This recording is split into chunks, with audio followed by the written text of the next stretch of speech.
nós temos uma responsabilidade social muito grande. Qualquer empresário tem, mas quando a gente pensa na cadeia da saúde, essa responsabilidade ela é dobrada. Primeiro porque somos geradores de empregos, somos geradores de riqueza, somos geradores de impostos, pagadores de impostos, né? E quando a gente pensa na cadeia da saúde, essa responsabilidade ela é muito maior. Olá, sejam bem-vindos a mais um programa Diagnóstico por Dentro do Mercado. Nesta edição, nós teremos aqui o prazer de contar com o Marcos Lindgren. Marcos, que vários de vocês conhecem pelas suas passagens pelo nosso setor, lá atrás na Labtest, durante muito tempo, e depois como conselheiro, consultor para várias empresas que têm aí uma marca de sucesso grande para exatamente trazer à população cada vez produtos mais acessíveis, com mais tecnologia, de forma diferenciada. Ele também é professor, palestrante e tem conduzido um programa de educação voltado para conselheiros e principalmente, agora, recentemente, para a formação de sucessores. Na verdade, entra tanto na questão da governança e sucessão para empresas e que estejam exatamente nessa fase de mudança aí da gestão. É fundamental acompanhar, participar, inclusive do curso, que muito em breve estará sendo lançado e tenho certeza que vai ser útil para todos nós. Tá bom? Muito obrigado e fiquem agora com Elias Awad convidando e entrevistando nosso amigo Marcos Lindgren. Obrigado. Obrigado, então, ao Carlos Eduardo Gouveia, nosso presidente executivo, que já fez uma prévia aqui do nosso convidado. Com muita honra, recebemos o Marcos Lindgren, sócio-diretor da Moore Brasil. Ele tem mestrado em Administração de Empresas, Estratégia e Inovação, MBA Management pela Fundação do Cabral, da qual é um professor convidado, e também formação executiva em instituições como Harvard Business School, e certificação pelo IBGC para conselheiros de administração. Executivo, conselheiro, escritor e consultor com mais de 25 anos de experiência e forte atuação no setor de diagnóstico laboratorial e saúde. Marcos, seja muito bem-vindo, uma honra aqui. Adorei a nossa prévia de conversa aqui.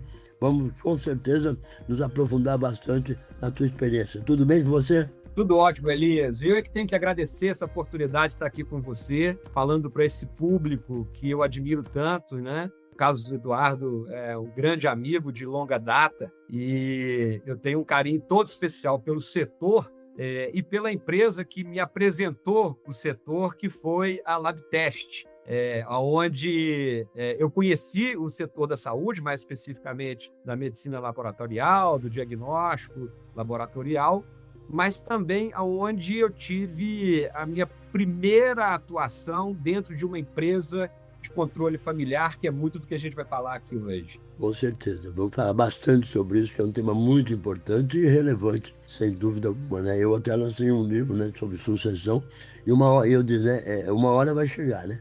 Pode ser mais tarde, mais cedo, mas uma hora realmente chega.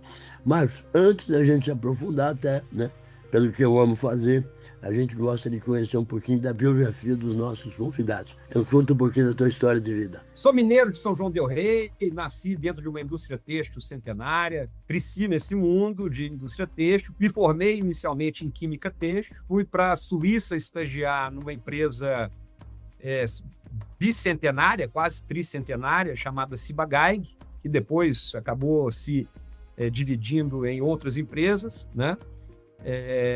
E mais especificamente na área da saúde, a Ciba-Geigy é a progenitora da Novartis, né? Fiz estágio lá na Suíça, voltei, vim trabalhar na Ciba aqui no Brasil e depois de alguns anos acabei migrando para uma outra corporação, agora naquela época uma corporação líder, né, que era a Xerox,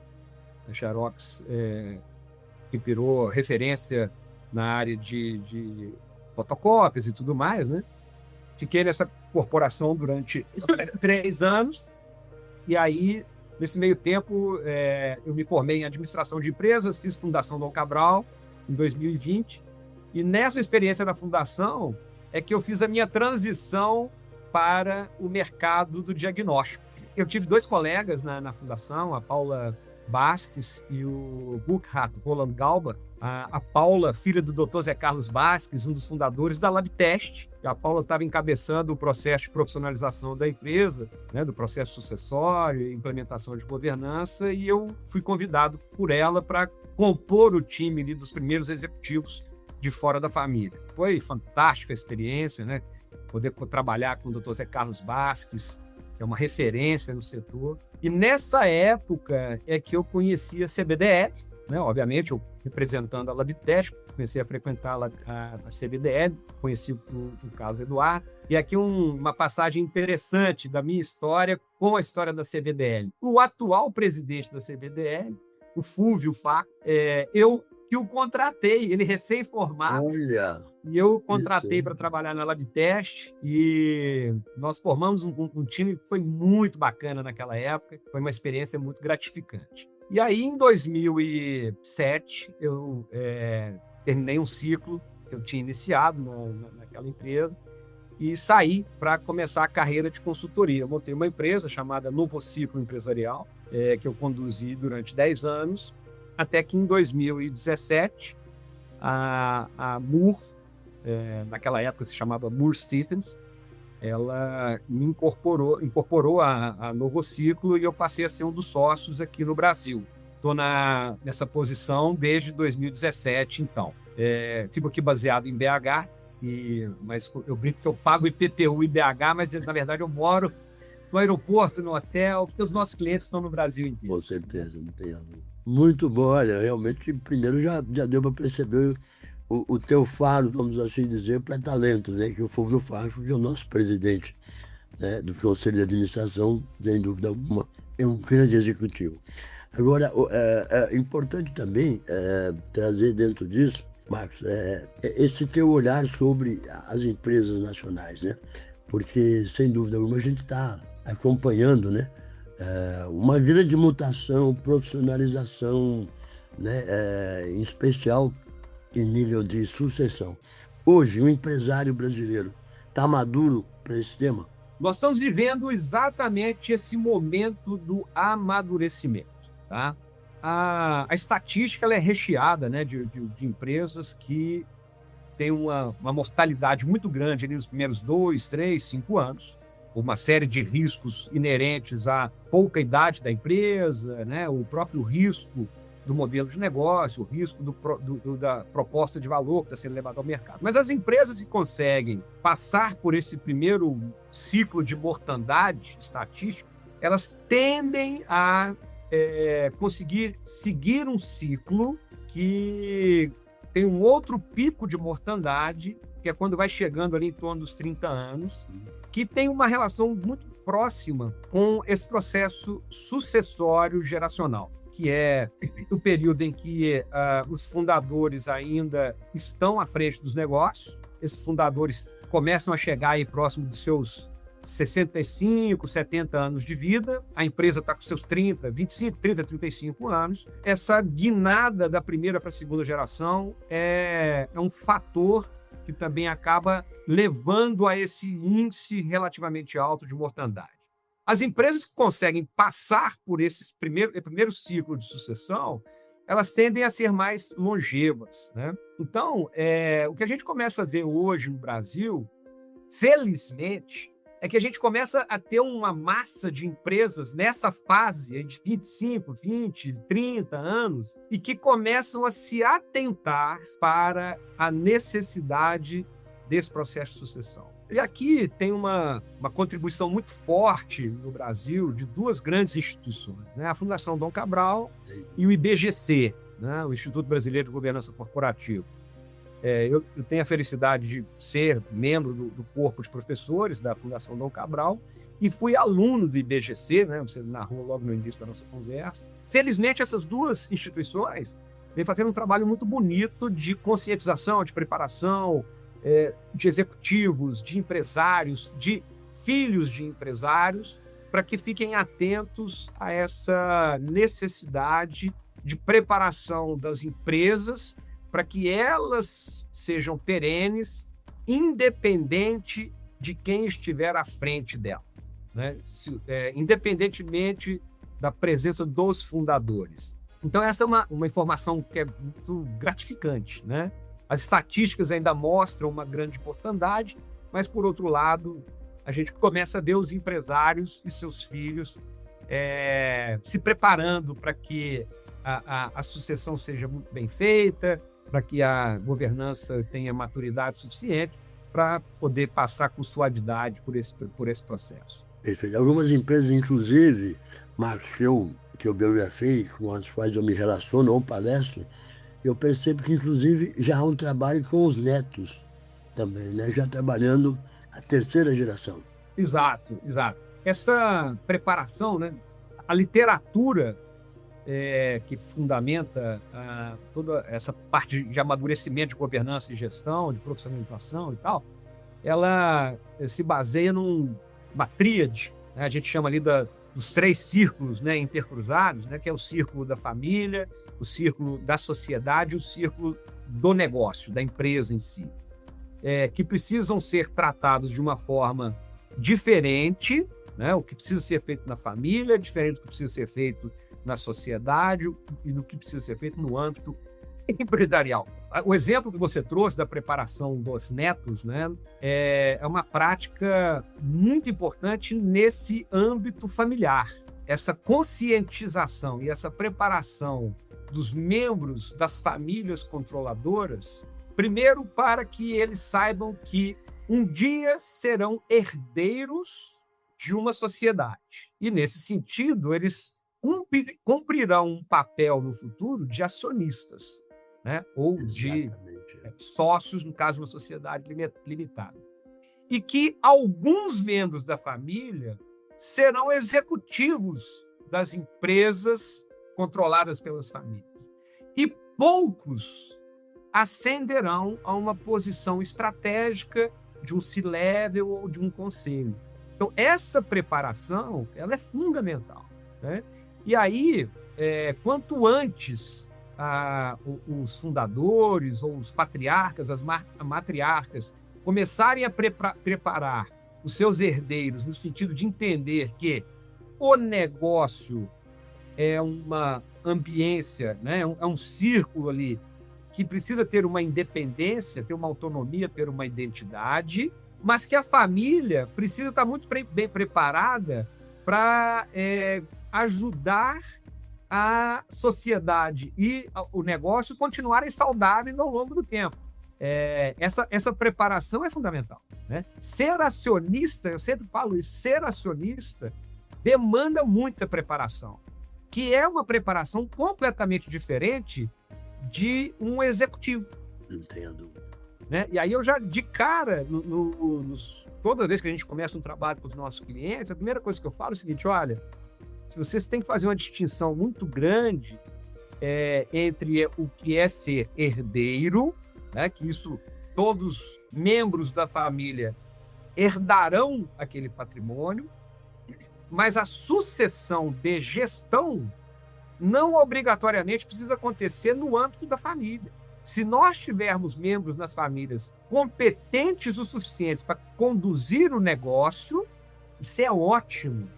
Mas se não tiver membros da família com competência suficiente, é melhor que eles fiquem como acionistas, recebendo distribuição de dividendos, recebendo uma mesada, e deixem os executivos tomando conta do negócio. Mas mesmo para ocupar esse papel de acionista, precisa muita preparação. Entendo. E aí eu concordo plenamente com o que você falou, né? Assim, preparar netos, preparar primeira, segunda, terceira geração, quarta geração, isso é fundamental. E quanto antes começar, melhor. Sem dúvida, esse brilhante modelo que você trouxe se encaixa bem com um dos meus biografados, que é do Grupo Gazin, né? Onde 5 irmãos, vários filhos e sobrinhos, nenhum preparado, né? Então foi montado, né, um conselho de acionistas, né, justamente já com 2 sucessões fora da família, com gestões brilhantes aí realmente. E hoje o Gazin é uma das principais empresas, se não acredito, a mais sólida do varejo brasileiro. Outro modelo de biografado meu que é brilhante é a Fisk, né? Mr. Fix não tinha filhos, né? Não tinha sucessores diretos, transformou numa fundação, foi para uma espécie de conselho, e o sucessor já ficou definido o sucessor do sucessor e o sucessor do sucessor do sucessor. Ou seja, 4 gerações praticamente trabalhando simultaneamente. Isso é um olhar bem futurista, né, Marcos? E quanto antes, né, as famílias controladoras entenderem essa tríade, né, do círculo da família, o círculo da sociedade e o círculo do negócio, e que eles precisam estar muito harmonizados entre si, mas aquilo que se aplica na família é diferente daquilo que é necessário ser aplicado na sociedade e aquilo que está ligado à gestão do negócio, né? Mas eles têm que estar muito bem concatenados, amarrados e harmonizados, né? Uma coisa que é muito natural nas empresas, ainda na primeira geração, é que esses 3 ciclos eles não são intercruzados. Eles são, na verdade, concêntricos, né? Então, um está em cima do outro, porque o fundador é o sócio e ele, seus irmãos, seus primos, acabam sendo os familiares, os sócios e os executivos. Então, o grande desafio desse primeiro ciclo sucessório, né, da primeira para a segunda geração, é a gente começar a segregar esses círculos, colocando cada um no seu lugar, né, e profissionalizando os 3 círculos, mas sempre lembrando que eles se intercruzam e tem uma zona de sobreposição que fica bem no meio ali dos 3 círculos, né? A estruturação disso demanda uma questão que isso é uma fala muito nossa aqui da Moore. De maneira geral, as boas empresas de consultoria, as boas instituições também de business school, né, as grandes escolas de negócio, acabam dando muita ênfase na preparação do sucessor.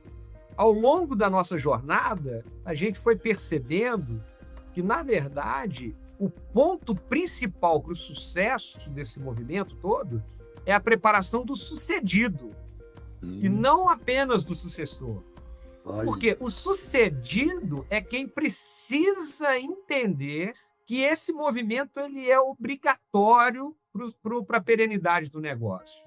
E você mudar a cabeça, mudar essa chave na cabeça dos fundadores, não é algo fácil. Então, o que eu sempre prego, né, para os nossos clientes, o que eu sempre preconizo nos nossos contratos dos nossos clientes, e nas minhas aulas e tudo, é que a gente precisa preparar o sucedido para que ele prepare a família, a sociedade e o negócio para que daí emerja o sucessor ou os sucessores, que podem ser membros da família, o que é ótimo, ou não, tá certo? O sucessor na gestão talvez não seja alguém da família. A sucessão patrimonial que acontece no âmbito da família e da sociedade, essa vai acontecer naturalmente no âmbito da família. Na sociedade, o que pode acontecer quando esse processo não tem êxito é que a sociedade acaba passando para a mão de terceiros. A gente já vivenciou isso em alguns clientes, né? Em que os membros da família chegaram à conclusão seguinte: nós não seremos capazes, competentes, de conduzir esse negócio no futuro, então é melhor a gente vender. Isso é uma saída lúcida quando a própria família chega, os herdeiros chegam à conclusão seguinte: nós não seremos capazes de fazer isso, né? É melhor para a saúde da empresa, do negócio, que a sociedade passe para a mão de outros grupos. Entre os meus gravados aconteceu com a Universidade Estácio de Sá. É só para Exato.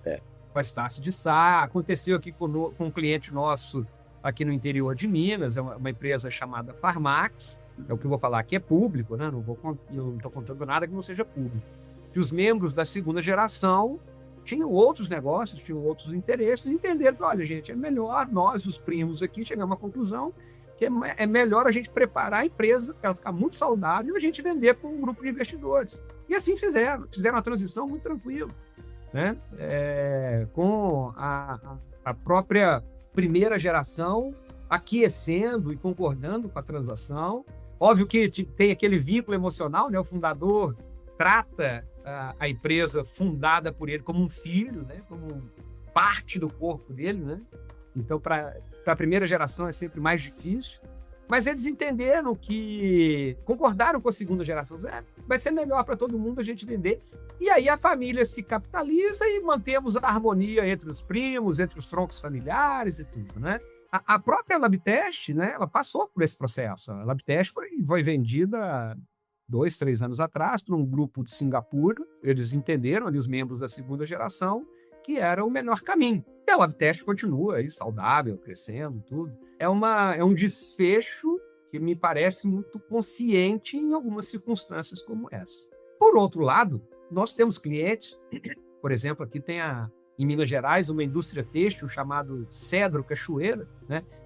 O nome atual é Cedro Têxtil, que é a empresa há mais tempo listada na Bolsa de Valores do Brasil. Mas ela continua ainda no controle, o bloco controlador está na mão das famílias fundadoras, que são as famílias Mascarenhas, as famílias de Lis. Eles já estão, se não me engano, na 7ª geração. E tiveram a gestão na mão da família durante dos 150 anos, 154 anos, me parece. Eles tiveram 140 anos na mão de membros da família. Aí eles tiveram um período dos 10, 12 anos, cujo CEO era um executivo de mercado, né, o Marco Antônio Branquinho, muito competente, e agora o Marco Antônio fez uma transição de carreira, foi para uma outra empresa e voltou a posição de CEO para um membro da família Mascarenhas, que é o Fábio Mascarenhas, né? Então, assim, tem modelos dos mais diversos que dão certo, né? Exatamente. O certo é aquele que realmente mostra a efetividade, né? Agora, deixa eu chamar o Carlos Gouveia mais uma vez para o nosso bate-papo. Olá! O setor de diagnóstico no Brasil vive um momento decisivo. Nossas empresas, laboratórios, distribuidores e indústrias da cadeia cresceram e se profissionalizaram e hoje enfrentam desafios que vão muito além da operação. Sucessão, perenidade, estruturação societária, preparação de novas lideranças e tomada de decisão sob complexidade crescente. Por muito tempo, governança e sucessão foram tratados como temas restritos a grandes corporações ou conselhos formais. Isso mudou. Hoje, esses sistemas são urgentes para qualquer empresa familiar, para qualquer distribuidor em crescimento, para qualquer laboratório que precise estruturar sua próxima década. Eles impactam diretamente o valor do negócio, a capacidade de atrair sócios e também a transição entre gerações, além da segurança das decisões estratégicas. Foi pensando nisso que a CBDL, junto com a Moore, construiu Governança Além do Conselho. Não é um curso genérico de gestão, é uma formação desenhada especificamente para a realidade da cadeia de diagnóstico brasileira, para empresários, sócios, sucessores, conselheiros e lideranças que queiram estruturar crescimento, sucessão e tomada de decisão com mais clareza e mais segurança. Como presidente executivo da CBDL, posso afirmar, essa iniciativa faz parte de uma agenda estratégica do setor. Acreditamos que profissionalizar a gestão, preparar sucessores e fortalecer a governança das nossas empresas é o que vai garantir a perenidade do diagnóstico brasileiro e o próximo ciclo de crescimento da nossa cadeia. Se você é sócio, sucessor ou líder de uma empresa da cadeia de diagnóstico e sente que sua organização precisa estar mais bem preparada para os próximos anos, este curso foi feito para você. Conheça a proposta, fale com o nosso time e entenda se faz sentido para o seu momento. As vagas são limitadas e a turma começa em breve. Estamos juntos nessa construção. Bom, eu avisei, né, que a conversa com o Marcos seria extremamente enriquecedora. Está dando para perceber, né, a profundidade do conhecimento dele, da atuação dele dentro do mercado de empresas, em especial familiares, e a CBDL, em parceria com a Amur Brasil, anuncia um programa de capacitação em governança corporativa, muito além de conselho, sucessão e gestão no contexto de diagnóstico laboratorial, que terá vários módulos, justamente comandados pelo Marcos Lindgren. Marcos, queria que você trouxesse um pouquinho mais sobre o programa desse curso, né, o objetivo dele em especial. Primeiro eu quero reforçar o meu agradecimento ao Carlos Eduardo, ao Fulvio, a toda a CBDL, pelo convite para a gente poder estruturar esse curso para as empresas, né, e, obviamente, para os fundadores e sócios dessas empresas, que compõem uma cadeia de valor importantíssima em qualquer país, e no Brasil não seria diferente, que é a cadeia da saúde, né, e com esse nicho do diagnóstico laboratorial. A cadeia do diagnóstico laboratorial, desde o fornecimento de insumos, né, de equipamentos, de reagentes, seja lá o que for, passando pelos distribuidores, chegando nos laboratórios e tal, ela é muito recheada, muito fundamentada nessa lógica de empresas de capital familiar. E muitas dessas empresas estão exatamente nesse contexto que nós descrevemos aí na primeira parte da nossa conversa. E uma preocupação muito legítima da CBDL é que a cadeia de valor do diagnóstico não sofra, né, por conta desses processos sucessórios das empresas que são elos dessa cadeia. E aí, numa conversa que nós tivemos no início do ano, né, no ano passado a gente fez esse mesmo curso para um outro grupo de empresários aqui no sul de Minas, né? Isso foi puxado por uma escola de negócios lá de Varginha, e então nós fizemos uma primeira versão desse curso para esses empresários. E aí, conversando com o Carlos Eduardo e com o Fulvio, a gente chegou na conclusão, cara, a gente podia fazer algo direcionado para esse público nosso da CBDL, né?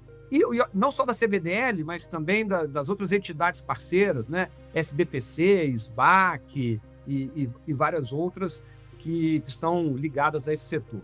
E aí a gente desenhou um curso, diferentemente dos cursos que a Fundação Dom Cabral, que o IBGC oferecem, que são cursos para preparação de conselheiros, né? O curso que a gente desenhou para esse público é muito mais voltado para essa preparação das empresas e das famílias empresárias nessa preparação para essa sucessão, para essa transição. Então, é muito mais um olhar executivo, de implementação, né? E não apenas da preparação dos conselheiros. Tá? E aí o título do curso, né, que já de certa forma, indica aí o que a gente está falando, que é governança muito além do conselho. Porque toda vez que a gente fala de governança, a primeira imagem que vem à cabeça é preciso montar um conselho de administração ou um conselho consultivo. E a nossa experiência mostra que você montar um conselho de administração sem você fazer uma estruturação das práticas, dos ritos, dos controles, dos artefatos que envolvem governança, que é um guarda-chuva bem mais amplo do que apenas o conselho, se isso não for feito de uma forma orquestrada, o conselho ele fica sem efetividade, né? E aí acaba levando a uma frustração dos membros da família. A gente montou o conselho, mas a coisa não está funcionando e tal.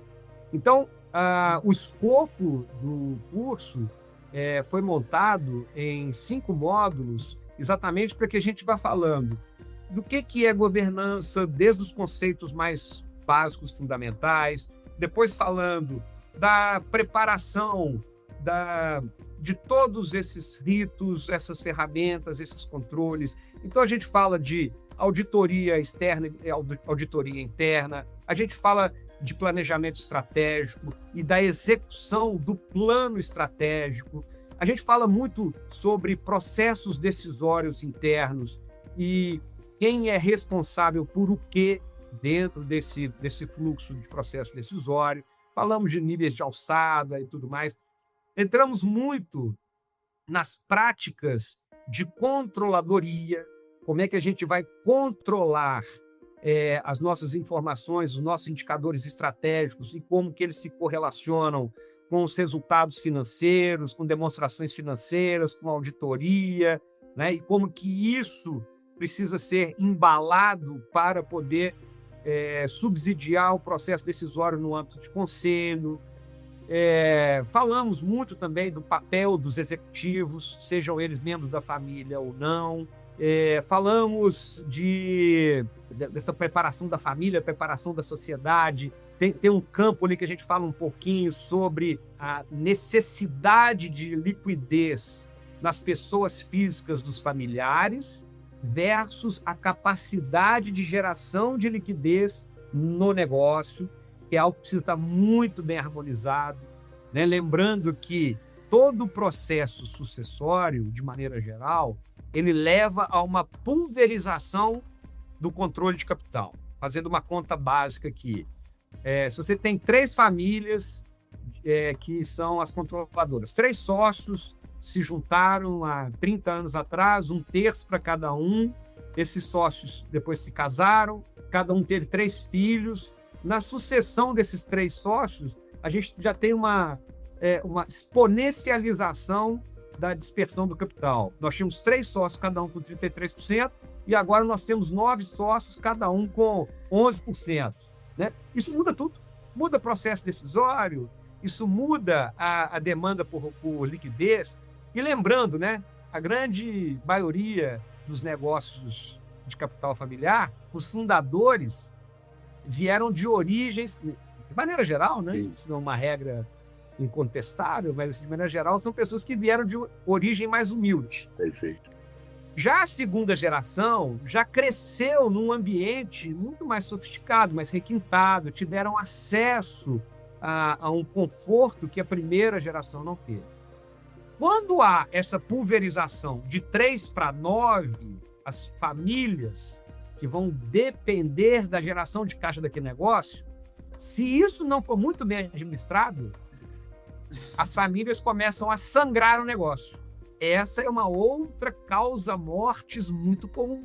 Então, a gente fala sobre isso também, sobre esse equilíbrio, sobre essa necessidade de fazer um planejamento dentro das famílias, né? Aí entram também elementos como teve um primo que virou diretor e o outro foi presidente, mas tem 5 primos que não estavam tão preparados e não ascenderam essas posições. Pô, mas eu sou acionista, e aí eu tenho que ter... Aí o meu primo, que é CEO, está andando numa Mercedes-Benz 0 quilômetro, custa R$1 milhão, e o outro primo que não está andando num Corolla. É um bom carro, mas não é uma BMW, não é uma Mercedes-Benz de R$1 milhão. Coisas como essas causam muito ruído, muito tumulto dentro dessa relação de empresa de capital familiar.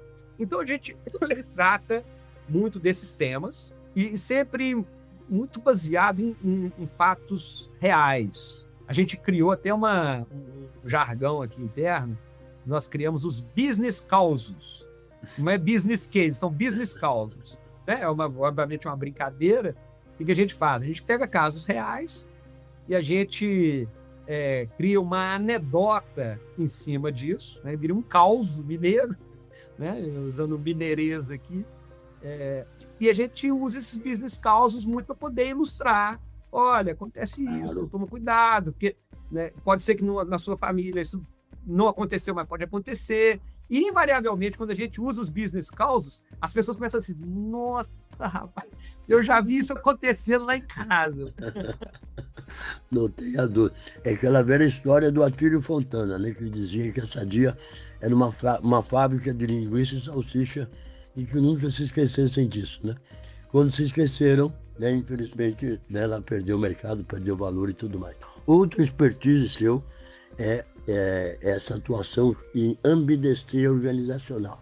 Para quem não está familiarizado com isso, explica para a gente, né, o que é esse tema e como se trabalhar isso. Ambidestria organizacional não é um termo novo, não é um conceito novo, mas que vem ganhando muita projeção nos últimos anos.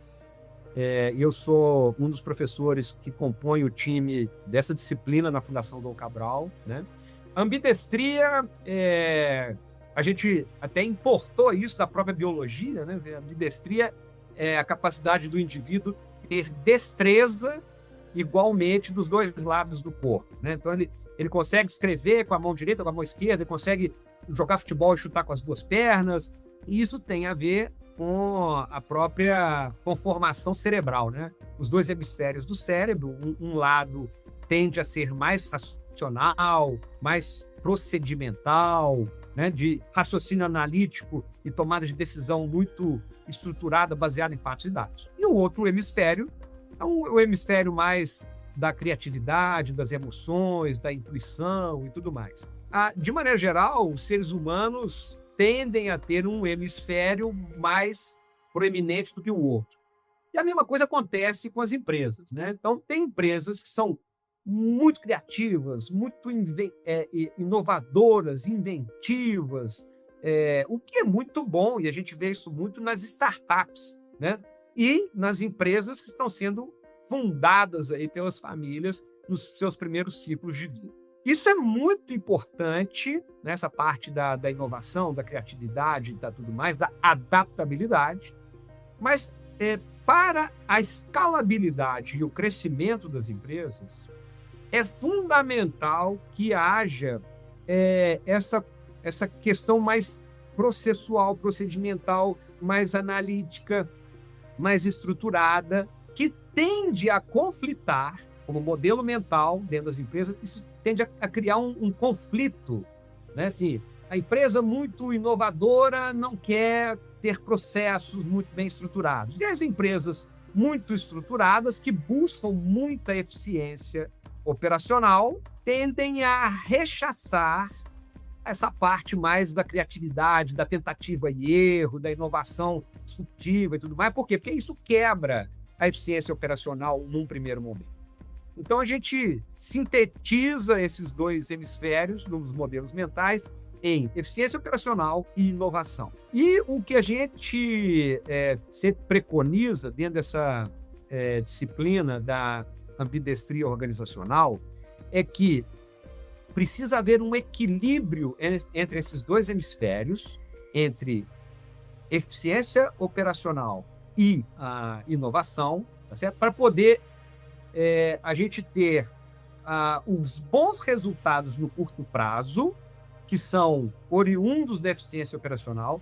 A eficiência operacional é a que garante EBITDA e geração de caixa no curto prazo. E esse EBITDA e geração de caixa do curto prazo são fundamentais para poder garantir investimentos na inovação que vão nos garantir o longo prazo.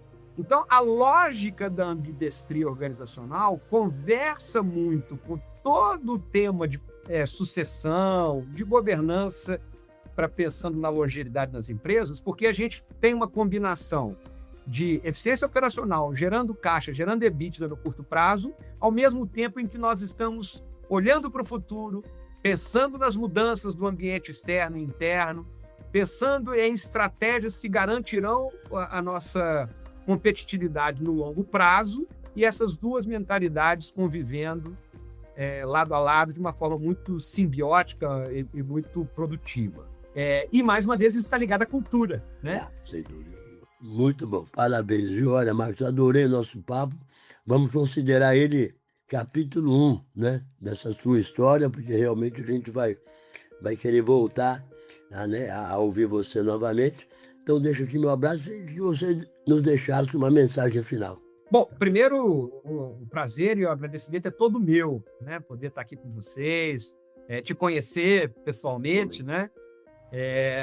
E a mensagem que eu deixo para todos os empresários que estão ligados a essa cadeia do diagnóstico laboratorial é que nós temos uma responsabilidade social muito grande. Qualquer empresário tem, mas quando a gente pensa na cadeia da saúde, essa responsabilidade ela é dobrada. Primeiro porque somos geradores de empregos, somos geradores de riqueza, somos geradores de impostos, pagadores de impostos, né? E quando a gente pensa na cadeia da saúde, essa responsabilidade ainda é muito maior, porque algumas coisas que a população demanda e é obrigação do Estado e nossa, dos empresários, que a gente conseguir fazer com que os indivíduos, os cidadãos, sejam muito saudáveis, né? Que a gente consiga, porque somente cidadãos saudáveis poderão gerar riqueza para a nossa nação. Então, fica aqui o convite a todos que militam na cadeia da saúde, em especial do diagnóstico laboratorial, né, que engajem nesse movimento nosso de preparar empresas para a longevidade, para empresas que sejam muito saudáveis, e a gente continue com essa pujança econômica do nosso setor. Obrigado pela oportunidade. Nós aqui agradecemos, então, ao Marcos Lindgren, ele que é sócio-diretor da Amor Brasil, em nome de Carlos Eduardo Gouveia, do Fúvio Farco, presidente, respectivamente, executivo do Conselho da CBDL. Agradecemos a produção do Maurício Santini e a edição do Marcelo Figueira. Obrigado, pessoal. Até o próximo programa. Tchau, tchau. Sucesso a todos.